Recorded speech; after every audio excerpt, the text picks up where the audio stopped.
আমার নাম আব্দুল ওদুদ, ব্রাউনবাড়িয়াতে আমার সেটেল। আমি সোনালী ব্যাংকে চাকরি করতাম অ্যাজ এ ম্যানেজার হিসাবে। আর আমার ওয়াইফের হঠাৎ মাঝে মাঝে আসতো, জ্বর আসতো, অজ্ঞান হয়ে যেত।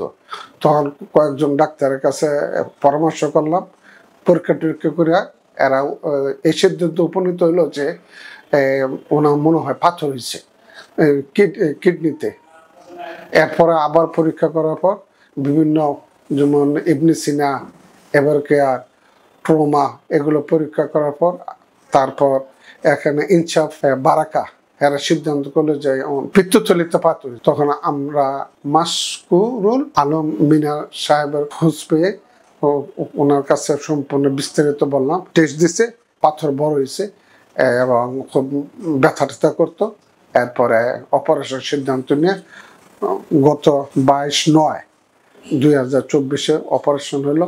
এই প্রতিষ্ঠানের ডাক্তার মিনা সাহেবের অ্যাসিস্ট্যান্ট এবং উনি এবং ওনার সহকারী ডাক্তার সম্প্রদায় নার্সগুলো সাথে আমরা ভালো ব্যবহার পাচ্ছি এবং অপারেশনটা সাকসেসফুল হয়েছে ইনশাল্লাহ। এবং আপনার সবাই আমার ওয়াকের জন্য দোয়া করবেন।